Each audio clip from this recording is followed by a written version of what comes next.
vais le renvoyer tout droit à la maison mère, au terminus des prétentieux.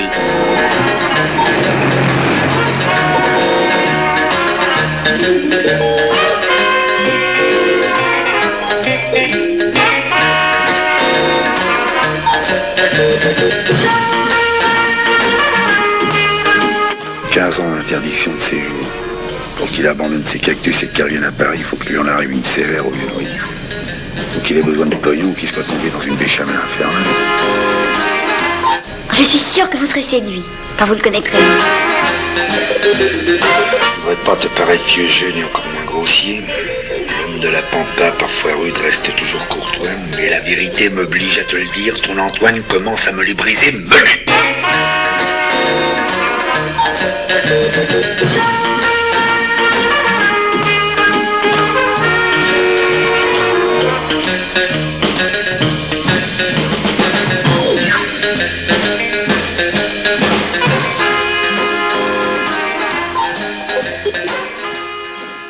Mais il connaît pas Raoul, ce mec. Il va avoir un réveil pénible. J'ai voulu être diplomate à cause de vous tous, éviter que le sang coule, mais maintenant c'est fini. Je vais le travailler en férocité, faire marcher à coups de latte.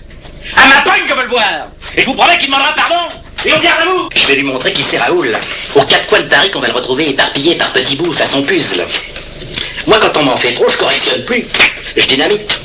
Je disperse. Je ventile. Commence par le commencement. Honneur aux dames. Madame Mado, je présume. Elle-même.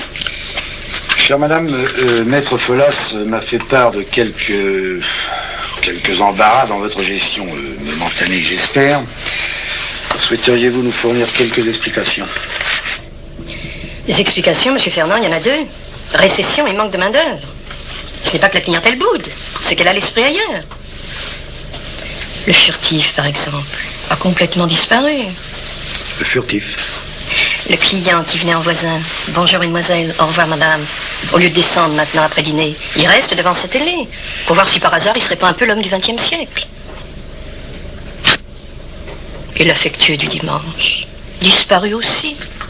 Pourquoi? Voulez-vous me le dire? Encore la télé? L'auto, monsieur Fernand, l'auto. Ah. Mais dites-moi, vous parliez de pénurie de main-d'œuvre tout à l'heure, là. Alors là, monsieur Fernand, c'est un désastre. Une bonne pensionnaire, ça devient plus rare qu'une femme de ménage. Ces dames s'exportent. Le mirage africain nous fait un tort terrible. Et si ça continue, elles iront à Tombouctou à la nage.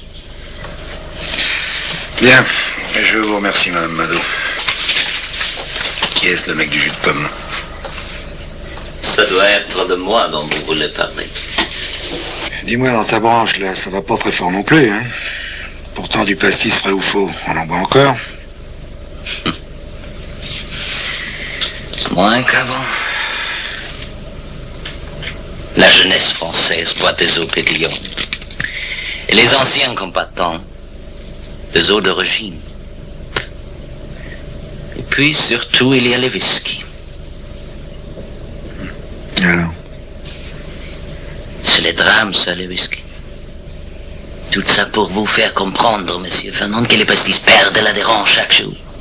Le client devient dur à suivre. Tu sais, c'est un petit peu dans tous les domaines pareil, hein. Moi, si je te parlais motoculture... Oui, enfin. Et maintenant, à nous. Dans votre secteur, pas de problème, le jeu n'a jamais aussi bien marché. Que tu dis? Ce qui vous chagrine, c'est la comptabilité. Vous êtes des hommes d'action, je vous ai compris. Et je vous ai arrangé votre coup. T'arranges, si on n'était pas d'accord. Tu vas voir que c'est pas possible. J'ai adopté le système le plus simple. Et regarde. On prend les chiffres de l'année dernière et on les reporte. L'année dernière, on a battu des records. Eh ben, mais vous les égalerez cette année. Vous avez l'air en pleine forme, là. Gai, entreprenant, dynamique. Et en plus, il nous charrie, c'est complet.